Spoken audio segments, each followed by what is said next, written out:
Olá, alegria! Aqui fala o professor Paulo Henrique Pegas e esse é o vídeo número 500 do nosso canal IPEC RJ TV. Na verdade, tem mais de 500, porque alguns vídeos foram removidos, né? Vídeos mais antigos de reforma tributária, mas o que interessa são os vídeos publicados. A edição de ontem, do 3 minutos, foi o vídeo 499, o 3 minutos, se eu não me engano, está na edição 437, mas temos outros vídeos, né? Temos outras, outras playlists, como se diz ali no canal. Uma delas é essa aqui, Ideias e Reflexões. Nós já fizemos duas, eu acho que não tem esse acento, mas agora ficou, deixa ele. Já fizemos duas edições sobre outros temas, e hoje a ideia é fazer o Ideias e Reflexões sobre o imposto de renda no Brasil, a tributação sobre a renda, né? E aí eu coloquei esse título, A Reforma do Imposto de Renda no Brasil, mas a reforma necessária, fundamental. A gente está observando o processo de reforma tributária que está num ritmo muito lento no Congresso Nacional. O governo federal, que começou o mandato agora em janeiro, sem qualquer discussão política, ele não tem um projeto de reforma tributária, ele se ancorou nos projetos que já estão no Congresso Nacional, né? Colocou o Bernardo Api, que é autor de uma das propostas da PEC 45, como secretário especial de reforma tributária. Fiquei feliz ao ler semana passada no Globo uma entrevista com o Rodrigo Oraí, né? Rodrigo Oraí é um pesquisador do IPEA, e saber que o Rodrigo Oraí está integrando a equipe do Bernardo Api. O Rodrigo é um profundo conhecedor da tributação sobre a renda no Brasil. Ele entende tudo que a gente vai falar aqui, ele entende, ele é um dos que monta esses estudos, entende que precisa se fazer uma mudança profunda na forma de cobrar imposto sobre a renda no Brasil, mas fiquei feliz de ver que o Rodrigo está integrando a equipe, mas triste ao mesmo tempo de ler no final da entrevista o Rodrigo dizer que não há qualquer proposta, projeto em relação à tributação sobre a renda, mas que entende que é necessário mudar. Poxa, eu esperava, sinceramente, não do Rodrigo, mas de que a gente tivesse alguma coisa já no caminho, né? Alguma coisa não pronta, isso e acabou, se não aprovar isso, não aprova mais nada, mas a gente não pode desistir e a contribuição a gente vai sempre fazer. E o IPEC RJ queria aproveitar esse vídeo 500 aqui para fazer isso, tá? São 10 slides, são 12, o de entrada e de saída, com os quinhentinhos ali, né? Os 500 vídeos do IPEC, trazendo o tema, e no final eu vou abrir uns minutos aí, se vocês quiserem fazer alguma pergunta, algum complemento, tá? A minha ideia é fazer essa apresentação em torno de 40 minutos por aí, coloquei agora aqui, agora sim coloquei o cronômetro. A minha ideia é falar 40 minutos e abrir espaço para vocês falarem um pouquinho depois. Rapidamente, esse link aqui embaixo, ó, eu mandei a apresentação no grupo, e depois posso ver no YouTube aí, para quem assistir depois no YouTube. Vou botar o link também aqui para você acessar, tá vendo? Essa plataforma social aqui. Isso aqui é o livro Reforma Tributária Solidária, um livro com 804 páginas, lançado em 2017, com mais de 40 pessoas que escreveram o livro. Muito interessante, com essa parte, então, da reforma do IR da pessoa física, uma das melhores partes do livro. Vale a pena ler, entender como é a tributação do mundo e como seria a sugestão de mudança no imposto de renda aqui no Brasil. Eu só vou falar de tributação de renda aqui, tá? Me contive para não falar de nenhum outro tipo de tema da reforma tributária por causa do tempo.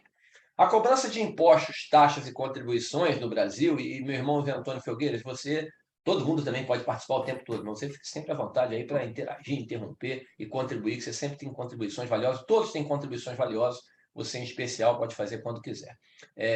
A cobrança de impostos, taxas e contribuições deveria ser feita de que forma? Em qualquer lugar do mundo, não é só no Brasil. De forma simples, você tem que entender o que paga, por que paga e para onde vai o seu dinheiro. Progressiva, cada um deveria pagar os seus impostos, os seus tributos, conforme a sua capacidade financeira patrimonial. Quem tem maior capacidade paga um pouco mais. Quem tem uma menor capacidade paga um pouco menos. E neutro. A legislação tributária não deveria influenciar decidir, direcionar atividades econômicas e nem deveria ser a legislação tributária o principal fator, o principal instrumento para decisões, sejam decisões de empresas, sejam decisões de pessoas físicas, né? Eu não deveria levar a minha empresa para um estado, uma cidade, só porque tem um benefício tributário, se logisticamente aquilo não é o melhor lugar, a melhor localização para aquela empresa. Espero que a gente consiga resolver, avançar isso aqui no Brasil em algum momento.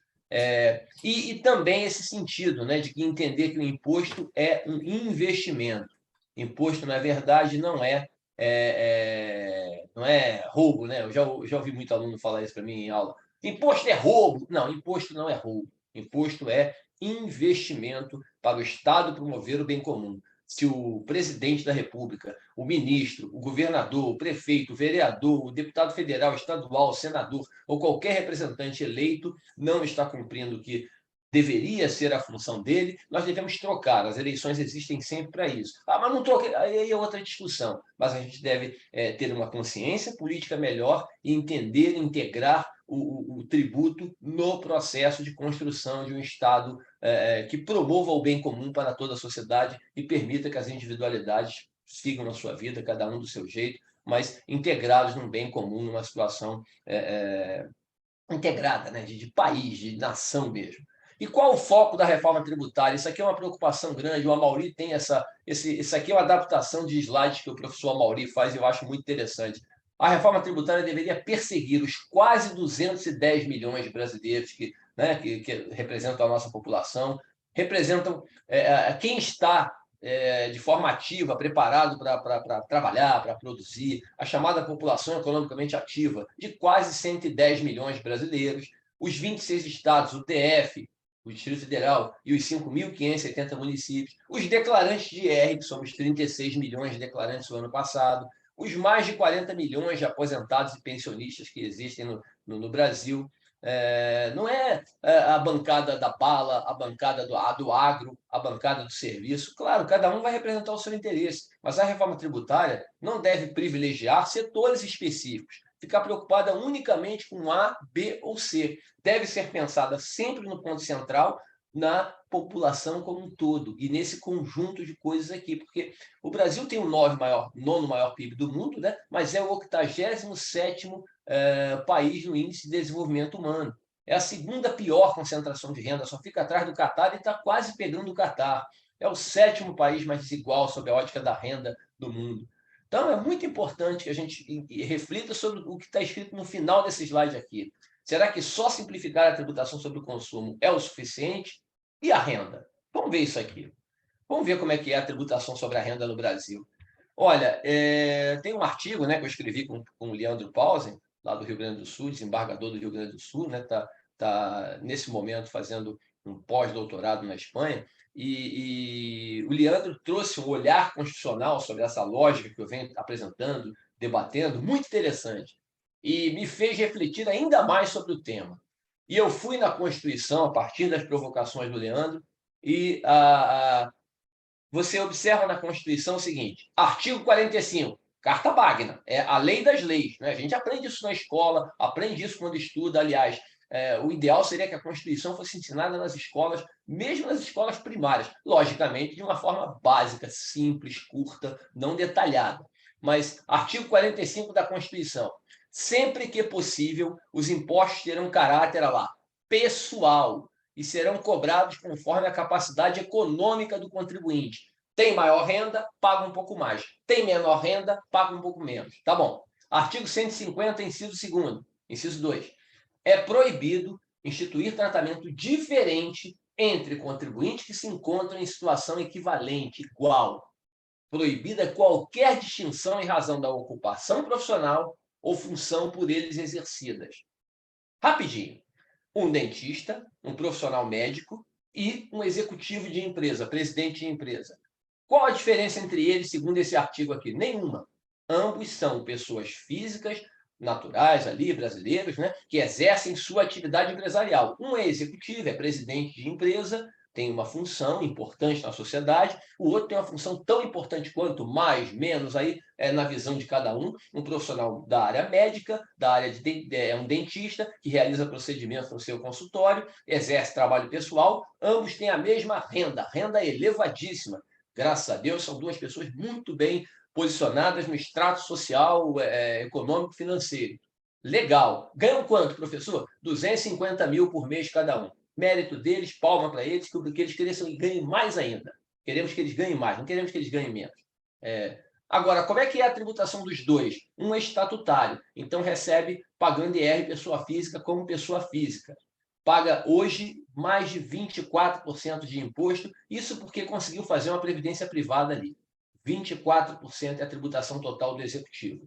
E o profissional médico aí? Ele está localizado no estado do Rio de Janeiro, no município do Rio de Janeiro, então tem todo um benefício ali de ISS uniprofissional, de lucro presumido 8% com decisão da Justiça, com 12% para a CSLL. No final, o que interessa? Ele abriu a empresa dele e total de tributo dele e da empresa, 7,5%, 8%.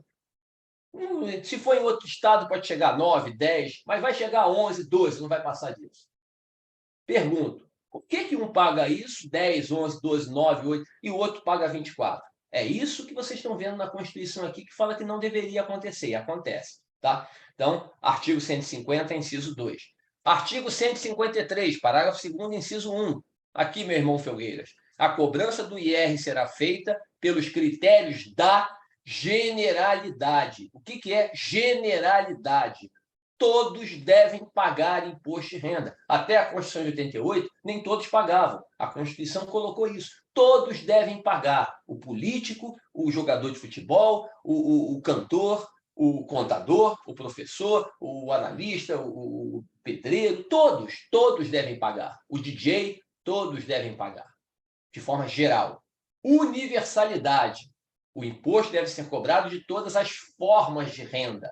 Qualquer forma de renda, obtida pela pessoa deve ser tributada. Seja ela a renda do capital, né? Por exemplo, sou sócio da empresa, a empresa me pagou. Qualquer forma de pagamento, eu tenho que tributar qualquer renda, qualquer tipo de renda. Seja oriundo do trabalho, salário, contra-cheque, seja oriundo de uma autonomia, fiz um trabalho autônomo e me pagaram, seja oriundo do que for.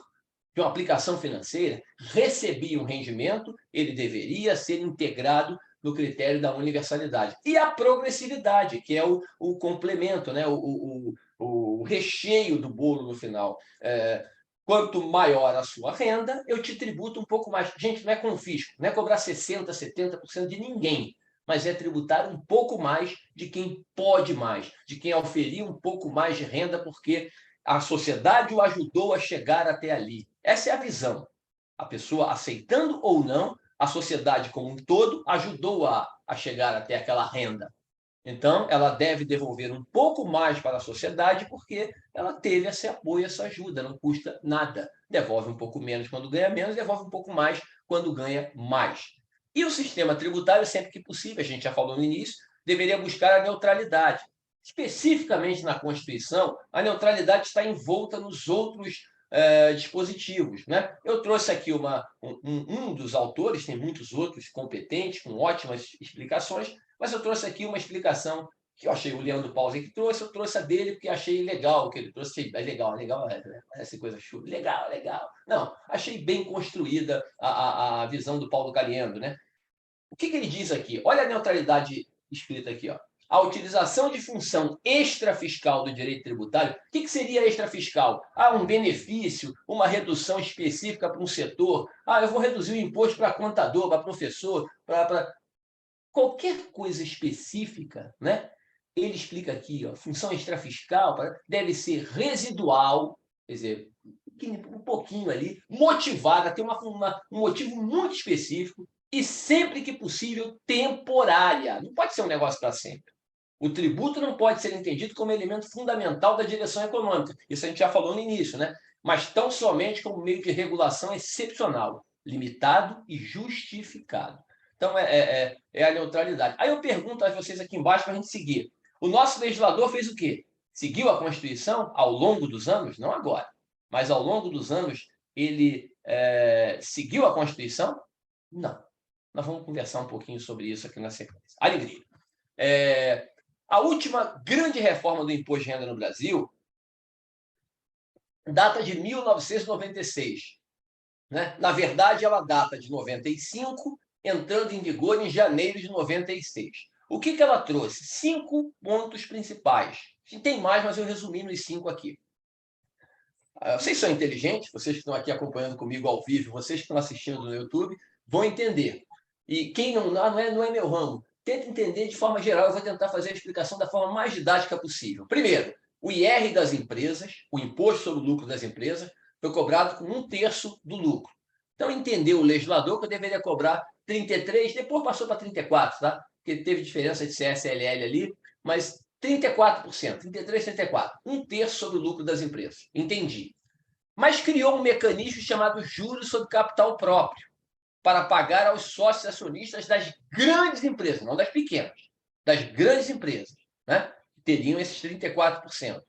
Como é que é esse JCP, professor? Na hora de distribuir o lucro, em vez de você distribuir o que sobra, você entendeu? Deu 100 de lucro, você cobra 34 de imposto, sobra 66. Aí o 66 você distribui. Não, você distribui antes de calcular o imposto. Você faz um cálculo, pega a TJLP, que é uma taxa de juros do Banco Central, que o Banco Central divulga, aplica sobre o patrimônio líquido da empresa e esse valor é deduzido como despesa para calcular o IRPJ e a CSLL. Já entendi. Então, em vez de pagar imposto sobre 100, eu vou pagar sobre 75, sobre 50. Você vai distribuir metade do lucro, 50, vai pagar o imposto sobre 50. Em vez de pagar 34, tu vai pagar 17.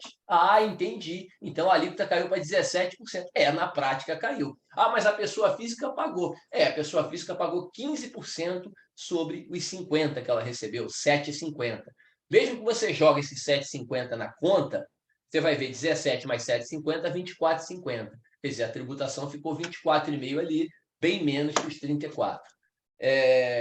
Terceiro ponto, mas isso aqui só para grande empresa, tá? Empresa menor porte, não.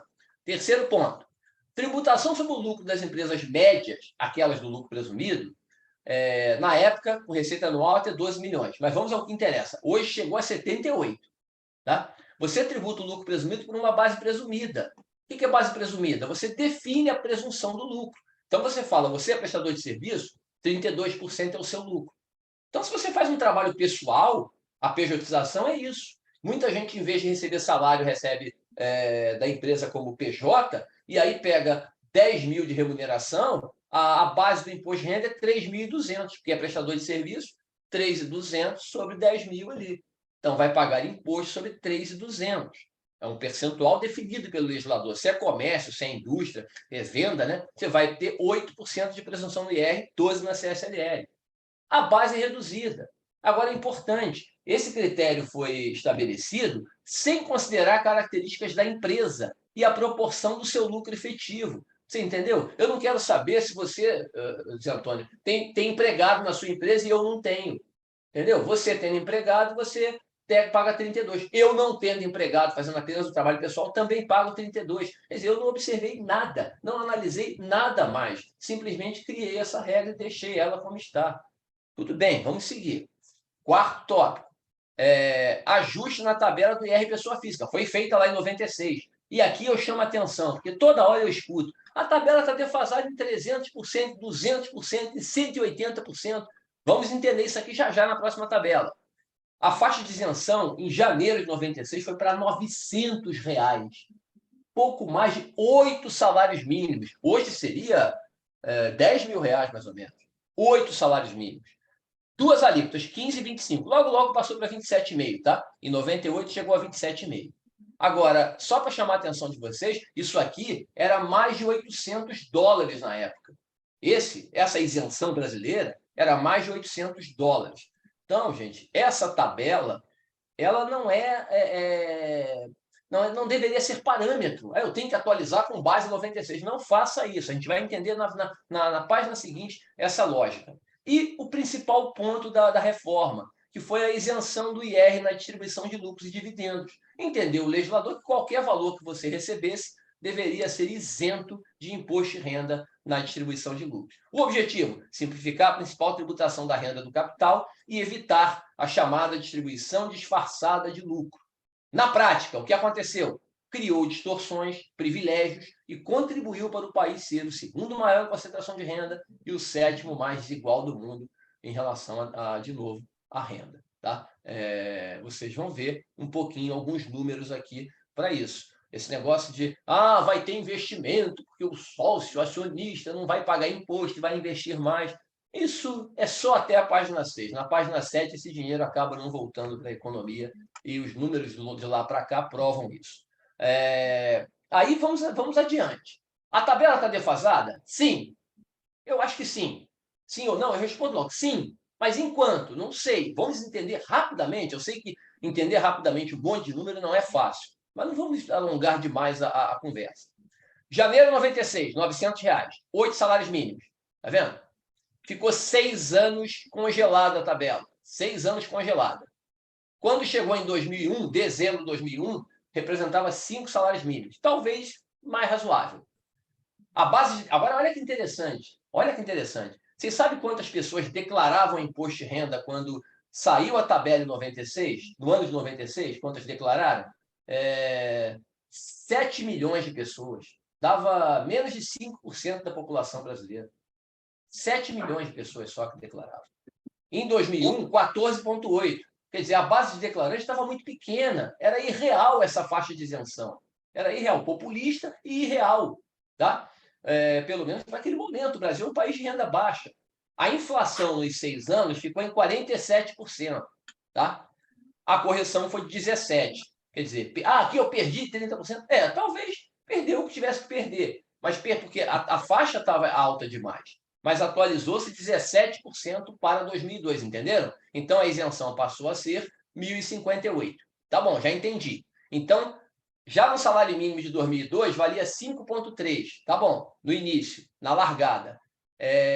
Congelaram mais 3 anos. Ficou até 2004 congelada. Quando chegou no final de 2004, já tinha caído para 4,1 mínimos.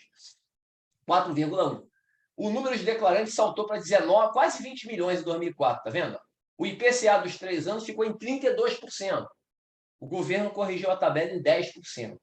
Perdemos mais um pouco? Perdemos mais um pouco aqui. Também não sei se deveria perder isso mesmo, mas perdemos mais um pouco. Para quanto foi? Para 1.164, valendo praticamente 4 salários mínimos em 2005. Tá? Praticamente 4 mínimos em 2005, com uns 20 milhões de declarantes ali, mais ou menos. Aí o que aconteceu? O governo instituiu uma correção anual. Lembram na meta da inflação, 4,5%? Ele falou, todo ano corrige 4,5%. Então, você corrigiu 4,5% de janeiro de 2005 até 2015. Só que, na hora de corrigir de 14 para 15, enrolaram, jogaram 3 meses para frente, só corrigiram em março. Por isso que está em março, tá? Quando chegou em 2015, já tinha caído para 2,4 salários mínimos. Tá vendo? Nesses 10 anos, o IPCA foi 74%, a inflação, né? E a correção de 64% no período. Quer dizer, perdemos mais um cascalhinho aqui um percentual menor, mas perdemos também. A base de declarantes chegou a 27 milhões e meio em 2014 e 2015. Ponto. De abril de 2015 para cá que eu falo para dezembro, tá? Não houve atualização. A tabela ficou congelada no número que vocês conhecem bem, né? R$ 1.904.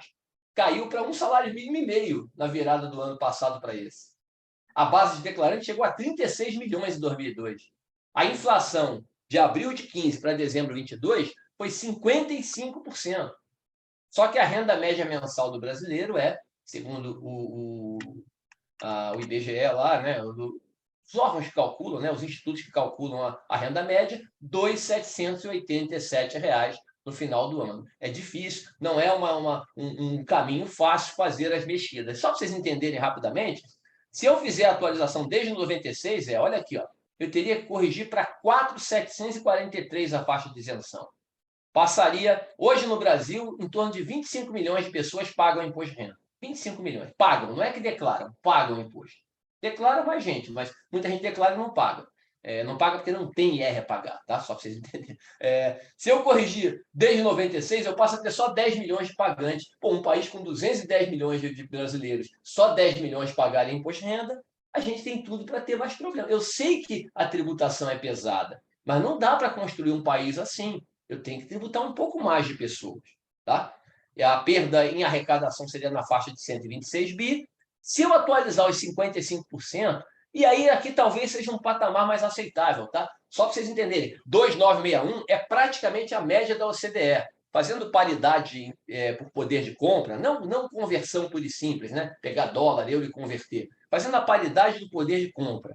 A média da OCDE, dos países da OCDE, é em torno de R$ 3.000, entre 2.900 e 3.000. Nós ficaríamos ali, dentro dessa média, com 2.961.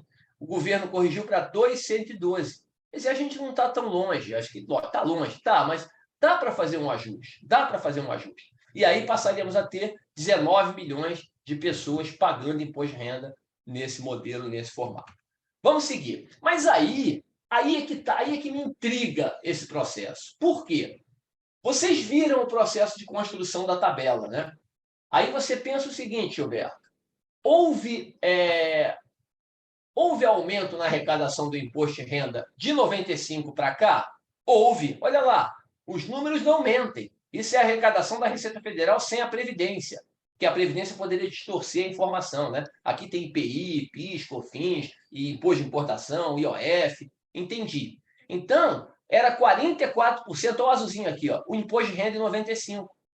Em 2022 ficou 58,6%. Olha, gente, ganhou 13 pontos percentuais.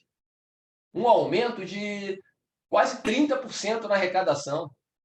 Aqui, ó, aumentou o IR pessoa física. Não é verdade. Eu não botei mais caixinha aqui porque ia ficar muito trabalhoso. Aumentou o IRPJ e a CSLL. Não aumentou o IRPF.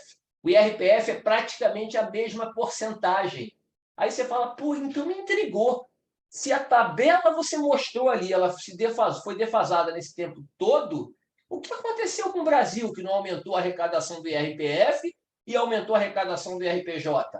A deterioração das relações de trabalho, né? Muita gente migrou de PF para PJ. Você teve uma mudança grande na forma de cobrar imposto de renda no Brasil. E vamos avançar aqui. Aí começam as tabelas, né? Mais 20 minutos, acho que a gente resolve isso aqui, mas essas tabelas... Depois vocês têm o arquivo aí, eu mandei, vou botar o link aqui embaixo, para quem quiser acessar a tabela, eu vou colocar lá no site do IPEC. Primeiro essa aqui, preste atenção. Tudo com base na Receita Federal, tá? Não inventei um número, não seria louco de fazer isso, não ia colocar meu nome em jogo inventando número. Tudo com base na Receita Federal, dados da Receita Federal, logicamente organizados aqui para você entender. Zé Antônio, preste atenção, meu irmão. Em 2007, 25 milhões de pessoas declaravam imposto de renda. 25 milhões de pessoas declaravam imposto de renda. Tá? O que aconteceu aqui? Quem declarava que recebia dividendo? 1 milhão de pessoas. Dos 25 milhões, 1 milhão falavam, eu recebo dividendo de distribuição de lucro. 4% da população. Aí você vai vendo o avanço aqui a cada ano, tá vendo? Você vai ver que aumenta a cada ano. Quando chega agora em 2022, 31 milhões declarados... 2020, perdão, eu não tenho dados de 22. A Receita não divulgou esses dados detalhados, por isso que vocês vão ver terminando em 2020 aqui. 31 milhões de pessoas declararam imposto.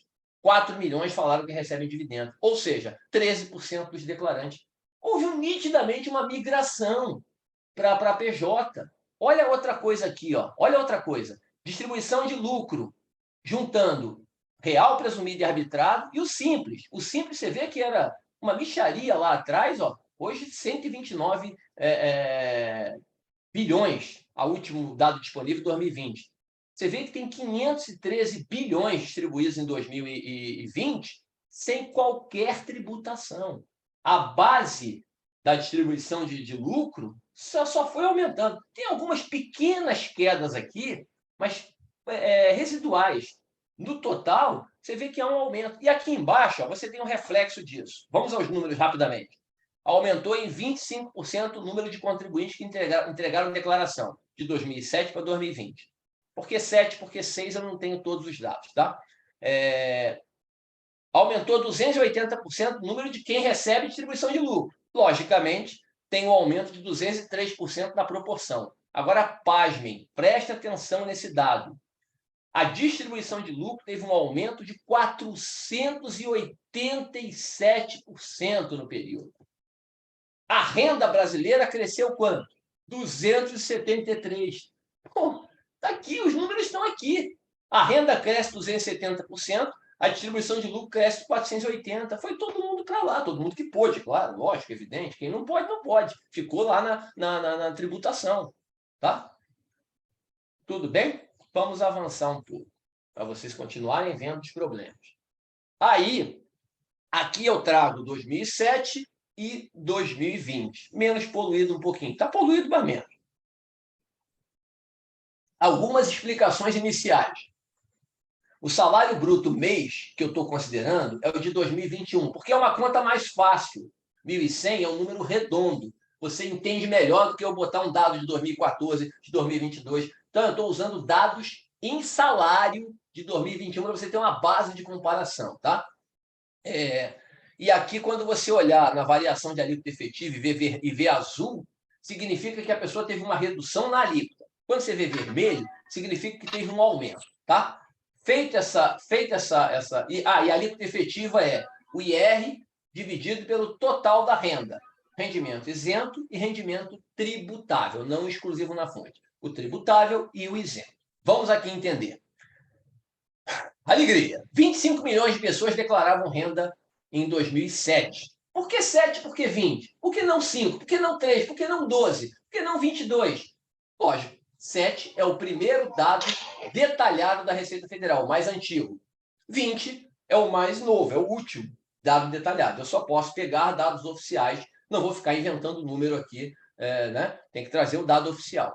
Então, eram 25 milhões, passou para 31. Aqui, vocês estão vendo que tem 6 faixas, né? Até 5 mínimos, de 5 a 10 mínimos a segunda, de 10 a 20 a terceira, de 20 a 40 a quarta. Gente, sempre que puder, fecha o microfone para mim, para ajudar aqui.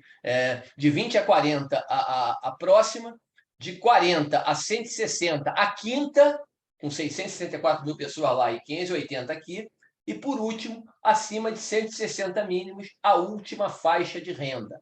A última faixa de renda considerada aqui. Vocês vão perceber o quê? Tributável verdinho, isento amarelinho. Atenção! Em 2007, declarávamos dos 100% de renda, 77% tributável, 23% isento.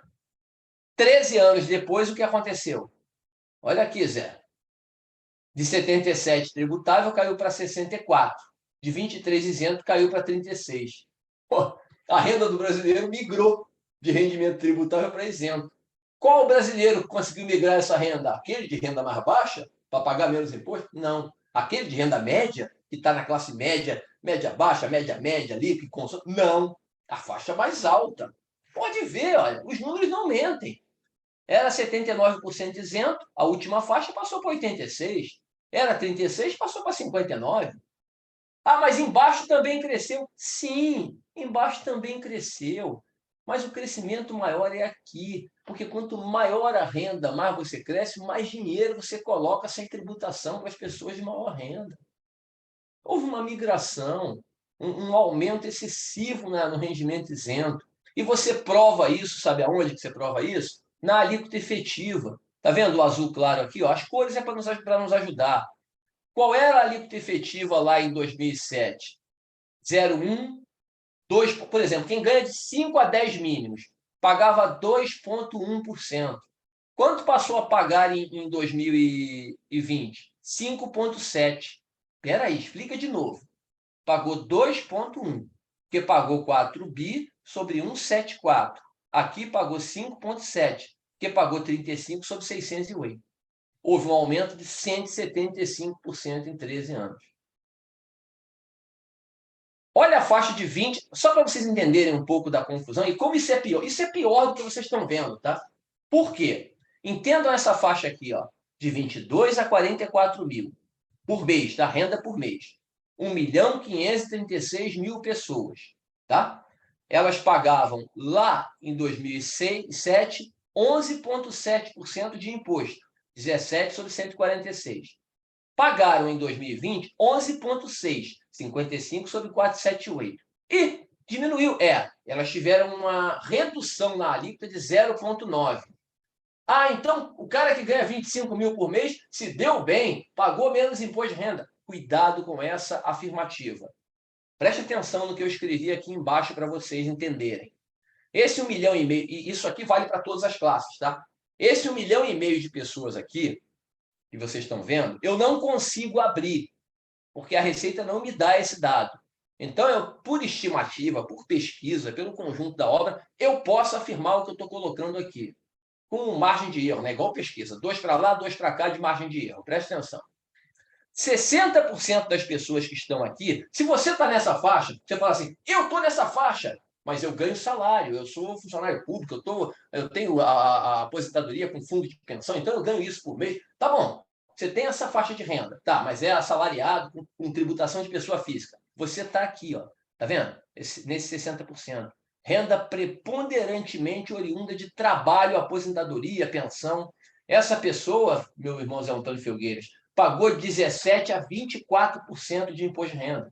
E certamente, na evolução de 7 para 20, ela aumentou a sua alíquota. Aumentou em 80%, 70%.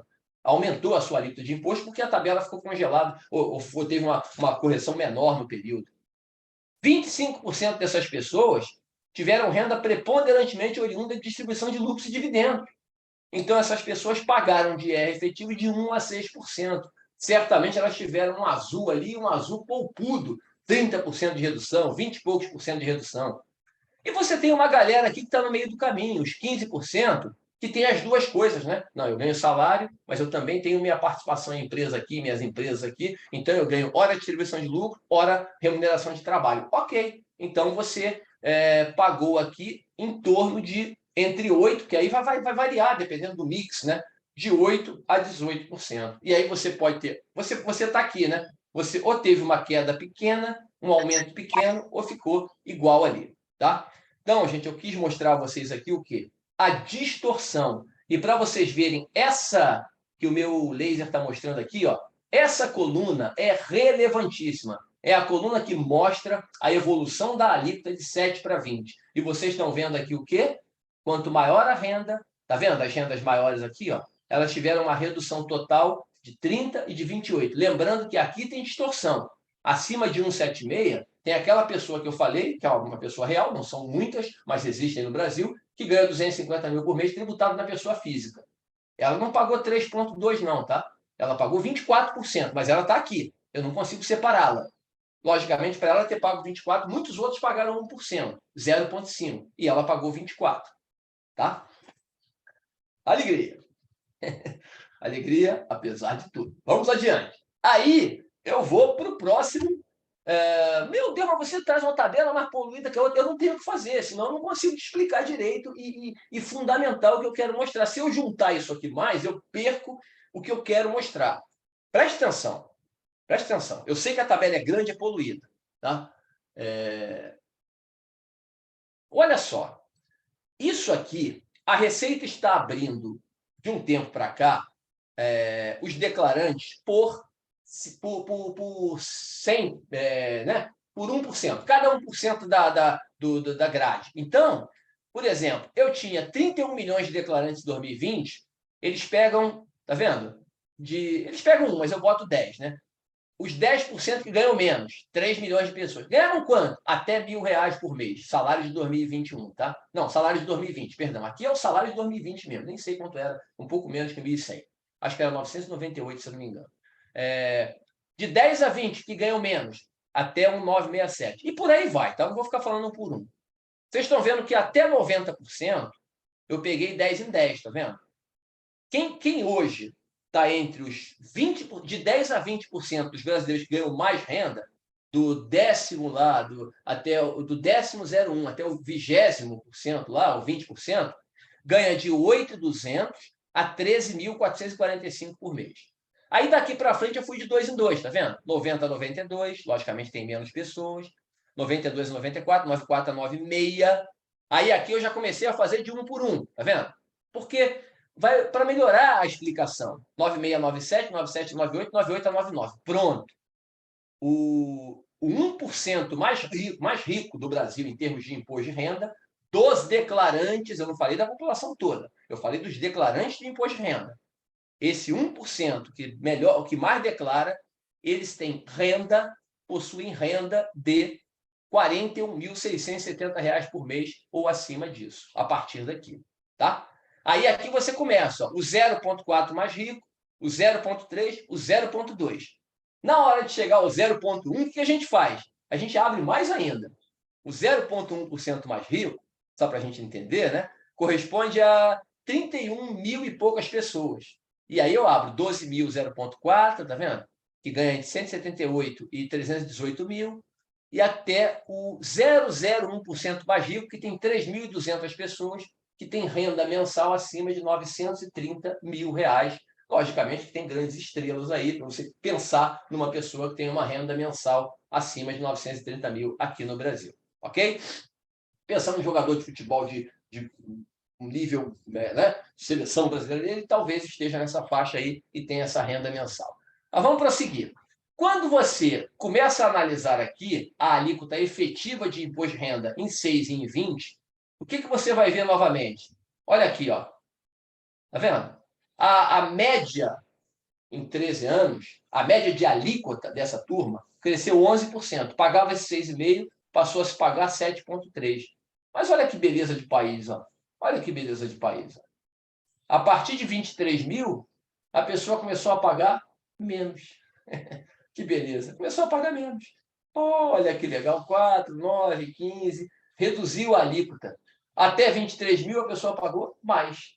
E tem uma faixa aqui que é tributação. Lógico, aqui não dá porque distorce muito, era muito pouco, né? Mas eu gosto dessa faixa aqui para você entender, né?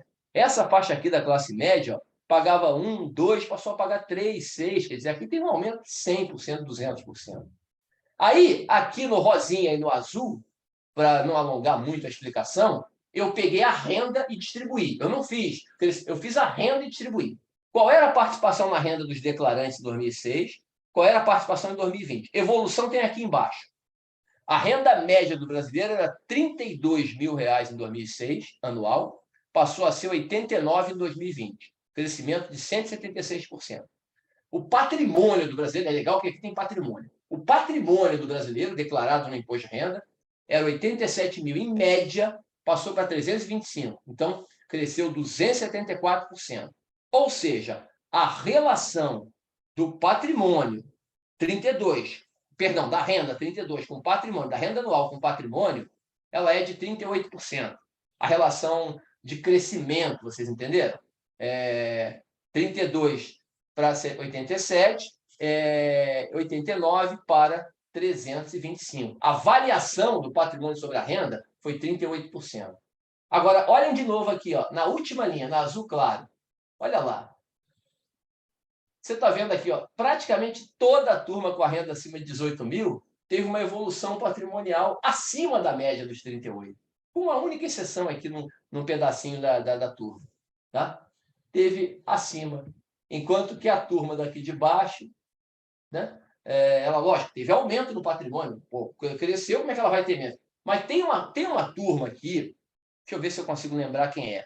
Uma turma que ganha aqui, ó, é esse pessoal aqui do miolo, ó, que ganha de 2 até 4 mil. Esse aqui, ó, gente, estou mostrando com laser, tá vendo?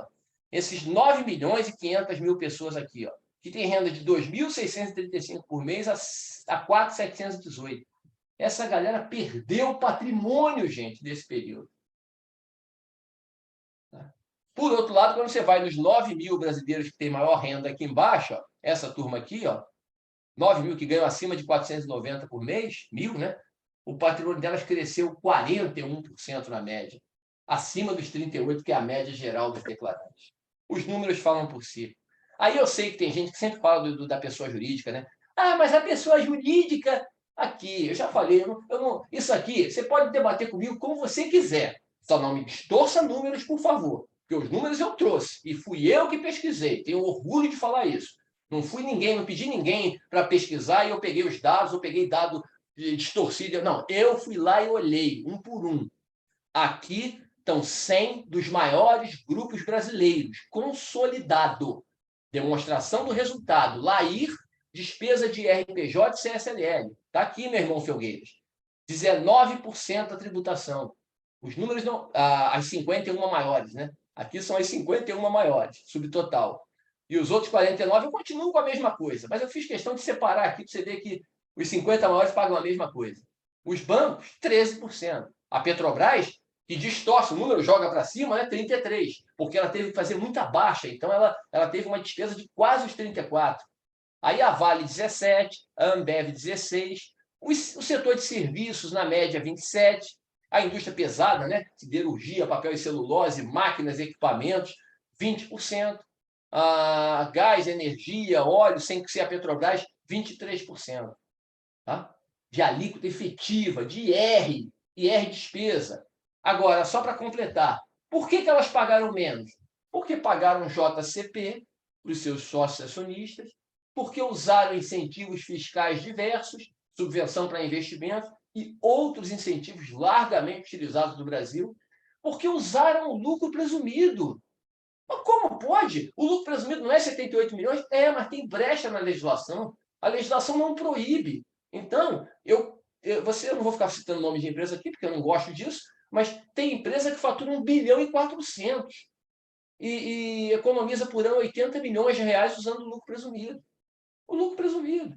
Paga 80, 100 milhões a menos de imposto de renda, se botar PIS e COFINS vai a 200 com o uso do lucro presumido. Vai abrindo um monte de empresa. Empresa de shopping center, você chega lá, tem 87 CNPJs abertos, quase todos no lucro presumido.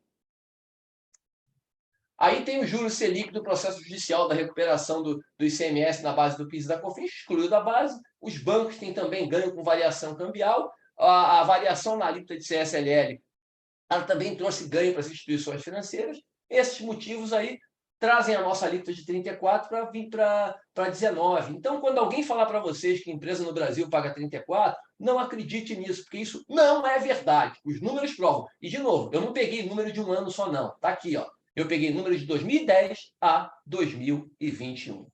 Bom, 44 minutos. Eu vou terminar, vou passar uns minutinhos muito pequenos aí do que eu programei. Conclusão, é o último slide, antes do fechamento. Alegria. O que fazer? Não tem varinha de condão. Mesmo quem estuda muito esse negócio e outros especialistas estudam mais do que eu, não tem varinha de condão. Faz isso e resolveu. Não. Mas pergunta, procura o Rodrigo Oraí, que está lá deixa o Rodrigo Oraí, o Gobete, deixa eles tocarem o projeto de mudança na tributação sobre a renda. Primeiro, o que fazer? Aplicar a Constituição Federal para mudar, transformar e tornar justa a tributação sobre a renda no Brasil. Só quero aplicar a Constituição. Vocês leram todos os dispositivos comigo aqui. Aplica aquilo. Acabou. Só quero aquilo. Nada mais. Menos imposto para a PJ e mais imposto para a pessoa física. Por quê? A empresa gera emprego e renda. A empresa movimenta a economia. As pessoas físicas também. Mas a pessoa física, eu vou tributar conforme a capacidade contributiva. Realmente progressivo, IR, preferencialmente universal. Eu sou favorável a copinho. Tudo que você ganhar, bota aqui. E cobra uma única tabela. Eu entendo que hoje talvez não dê para fazer isso de imediato no Brasil, mas isso tem que ser perseguido. Pelo menos uma tributação diferenciada para o capital, para o dividendo, mas tem que ter. E preferencialmente com programação para depois colocar tudo num pacote só. Alíquotas moderadas. Ninguém está falando aqui de cobrar 80%, 70%, 50% da renda de ninguém. Quem ganha muito, mérito, parabéns, só devolve um pouco mais para a sociedade do que você ganhou. Não é cobrar alíquota elevada. Para ser sincero, eu não vejo necessidade e sentido de cobrar nada além de 40% de imposto de renda no Brasil. Pô, 40 é absurdo, calma. Eu não falei cobrar 40 de você, nem de quem ganha 8, 10, 15, 20 mil. Mas a partir de um determinado patamar de renda por mês, a partir daquele montante, eu cobro 40%. Não vejo nada demais. Acima disso, acho que não vejo necessidade. Entendo que esse é o percentual máximo. E repito, a partir de um patamar, que eu não quero definir aqui qual é, mas um patamar de renda elevada. A partir dali, só a partir dali. Aí para baixo você cobra outras alíquotas. Terceiro, análise criteriosa. O Paulsen faz isso com muita qualidade no artigo. Assim que sair, vocês vão ler. Análise criteriosa sobre o conceito de renda pessoal líquida, faixa de isenção, né? Eu tenho que começar a tributar o imposto de renda a partir do que você realmente tem de renda livre. A gente tem que calibrar ali qual é a renda necessária para a subsistência da pessoa, né? Para suas necessidades básicas, eu falei básicas, moradia, alimentação, saúde, transporte, básica, e a partir dali eu começo a cobrar o imposto de renda com alíquotas baixinhas, aumentando na medida do possível. Então, gente, isso precisa de seriedade, não pode ser panfletária, não pode ser individual, cada um olhando para o seu umbigo, tem que ser um negócio criterioso, por isso está dizendo criterioso, com técnica.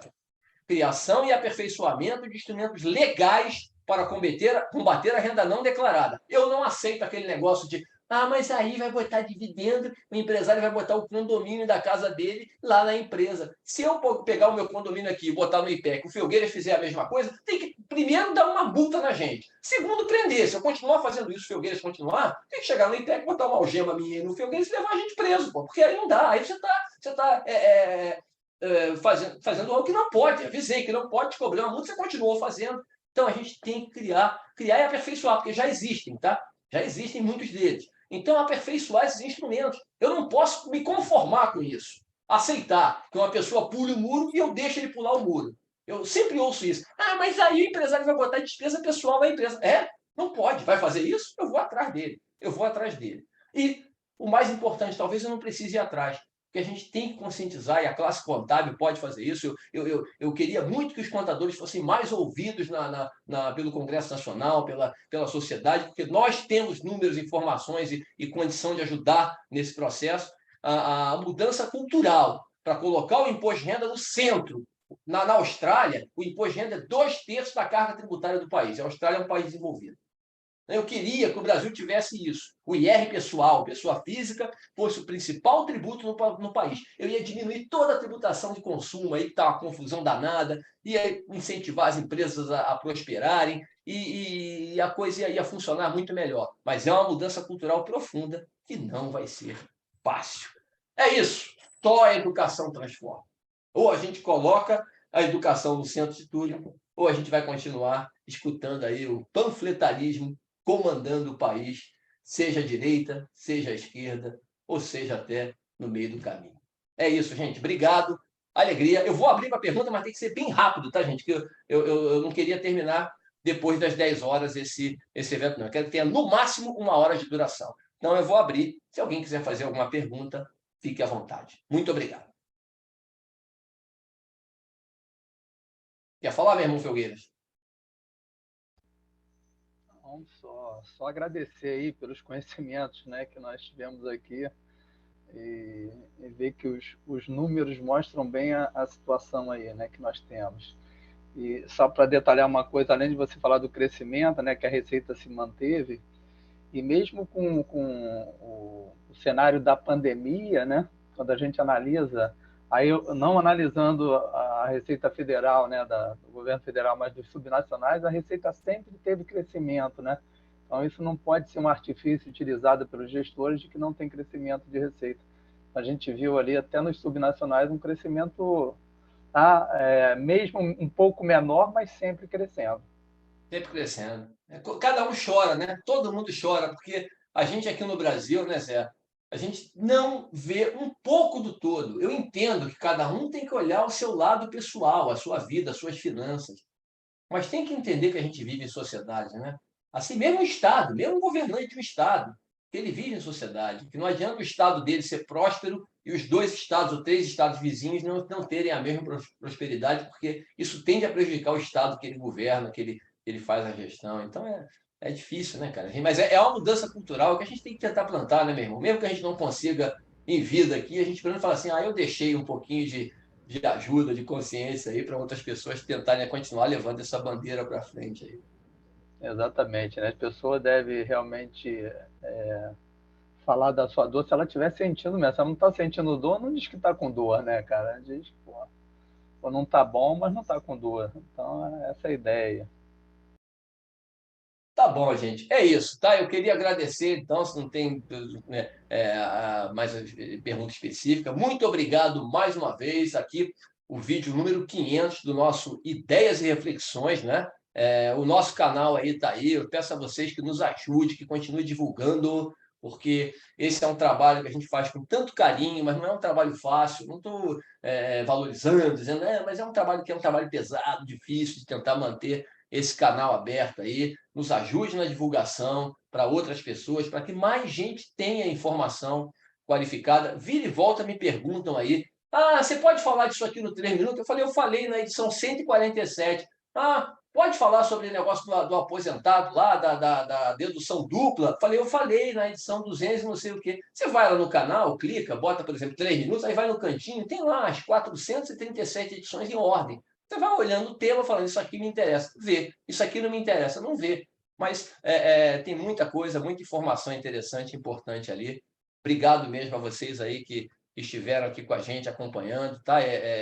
Cada um dos quase 20 pessoas que estiveram aqui, quem teve que sair, quem está aqui, né? Alguns parceiros de muito tempo aí, outros que chegaram mais um pouco para cá, mas obrigado mesmo, tá? Todo mundo que está aqui, tá bom, gente? Alegria e até amanhã tem vídeo, amanhã tem o vídeo 501, né, Zé? 3 minutos da sexta-feira. Fiquem com Deus, alegria. Um abraço.